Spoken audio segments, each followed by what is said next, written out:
KT CEO 리스크의 역사, 2026년 차기 대표가 반드시 끊어야 할 고리. 안녕하세요. 세상의 돈의 흐름을 그리는 사람, 투자 스케쳐입니다. 오늘은 KT 이야기를 좀 해보려고 합니다. 먼저 가장 최신 소식부터 짚고 가죠. 지난 12월 16일 KT 이사회는 박윤영 전 사장을 차기 대표이사 후보로 내정했습니다. 1992년 한국통신연구직으로 입사해 기업 부문장까지 오른 인물, 30년 넘게 KT에 몸담아온 정통 KT맨입니다. 이제 내년 3월 주주총회를 기점으로 KT는 다시 한번 내부 출신 CEO 체제로 들어가게 됐습니다.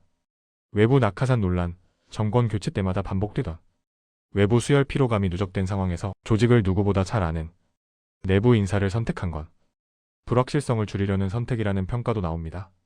그런데 말이죠. KT를 오래 지켜본 투자자 입장에서는 이 소식에 그냥 안심하고 넘어갈 수만은 없는 이유가 있습니다. 왜냐하면 KT는 그동안 내부 출신이든 외부 인사든 대표가 바뀔 때마다 항상 같은 문제를 반복해왔기 때문입니다. 그래서 오늘 영상에서는 KT CEO 리스크의 역사, 왜 이 고리가 끊어지지 않았는지, 그리고 박윤영 내정자 체제에서 이번만큼은 무엇이 달라져야 하는지 이야기를 투자자의 시선에서 명확하게 짚어보려고 합니다. 안녕하세요. 세상의 돈의 흐름을 그리는 사람, 투자 스케쳐입니다. KT는 왜 늘 CEO 리스크에 시달릴까?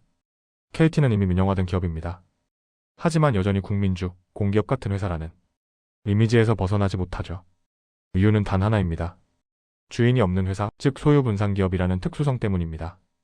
외국인 지분이 약 49%, 국민연금이 7%대 국내 기관과 개인이 나머지를 나눠 갖고 있죠. 덕분에 특정 오너의 전횡은 없지만 대신 정권 교체기마다 정치적 외풍에 가장 취약한 회사가 되어버렸습니다. 그래서 KT는 대표 임기만 다가오면 항상 똑같은 장면이 반복됩니다. 수사, 내홍, 낙하산 논란, 그리고 주가 부진. KT CEO 잔혹사 그 첫 장면 이석채. 먼저 이석채 전 회장입니다. 2009년부터 2013년까지 성과도 분명히 있었습니다. 아이폰을 국내 최초로 도입했고 KTF 합병으로 지금의 KT를 만들었죠. 하지만 이 시기가 KT가 정치에 본격적으로 흔들리기 시작한 출발점이었다고 시장에서는 바라봅니다. 무궁화 위성 헐값 매각, 절차 논란, 그리고 배임 혐의. 결국 불명예 퇴진. 이때부터 KT에는 대표가 바뀌면 반드시 문제가 생긴다. 이런 학습 효과가 시장에 각인됩니다. KT CEO 잔혹사 두 번째 장면 황창규. 다음은 황창규 전 회장입니다. 2014년부터 2020년까지 삼성전자 출신 황해 법칙으로 유명했죠. 오지 상용화, 평창올림픽 오지 시연, 재무 구조 개선. 성과만 놓고 보면 잘한 CEO처럼 보였습니다. 하지만 아현지사 통신고 화재. 이 사건 하나로 KT의 민낯이 그대로 드러납니다. 외주화 관리 부실, 비용 절감의 부작용, 통신사의 본질은 망 안정성이다. 이 기본을 놓친 데가였습니다. 여기에 정관계 인사들을 경영 고문으로 앉혔다는 논란까지 겹치면서 사법 리스크에 시달리게 됩니다. KT CEO 잔혹사 세 번째 장면 구현모. 세 번째는 구현모 전 대표입니다. KT 내부 출신 디즈코 전환을 선언하며 주가도 올렸고 실적도 좋아졌습니다. 솔직히 말해 시장에서는 꽤 긍정적인 평가도 많았죠. 하지만 문제는 역시 지배구조였습니다. 일감 몰아주기 의혹, 쪼개기 후원 논란, 그리고 그들만의 리그 프레임. 결국 국민연금과 정부의 압박, 연임 실패, 그리고 경영 공백. KT는 또 한 번 대표 리스크로 시간을 허비합니다. KT CEO 잔혹사 네 번째 장면, 김영섭 대표. 현 대표인 김영섭 대표는 LG 출신의 재무통입니다. AICT 비전, MS와의 협력, 그리고 경영 정상화. 분명 역할을 했습니다. 하지만 동시에 대규모 구조조정 희망퇴직, 노조 갈등, 단기 성과 중심, 비용 절감 중심의 경영이라는 내부 비판도 나오고 있습니다. 그리고 올해 결국 정권 교체 개인정보 이슈까지 겹치며 연임 시도조차 하지 못하고 물러나는 상황이 됐습니다. 반복되는 실패의 본질. 이제 정리해보죠. KT CEO 리스크는 개인의 문제라기보다 구조의 문제입니다. 첫째, 정치적 외풍. 둘째, 취약한 지배구조.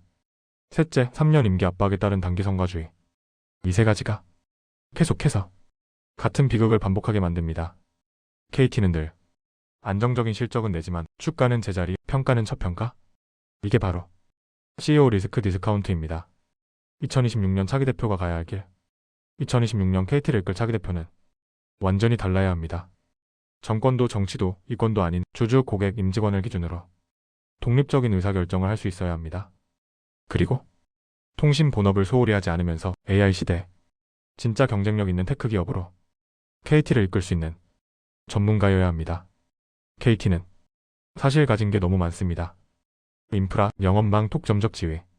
문제는 그걸 제대로 쓰는 리더가 없었다는 거죠. 마무리하며 KT의 문제는 직원들이 아닙니다. 늘 현장에서 묵묵히 일하는 수많은 임직원들은 제 역할을 다해왔습니다. 문제는 늘 위에 있었고 정치에 흔들렸고 구조가 바뀌지 않았다는 겁니다. 2026년 이번만큼은 이 잔혹한 고리가 정말로 끊어지길 바랍니다. 지금까지 세상의 돈의 흐름을 그리는 사람, 투자 스케쳐였습니다. 잘 보셨다면 좋아요와 구독이 힘이 됩니다. 감사합니다.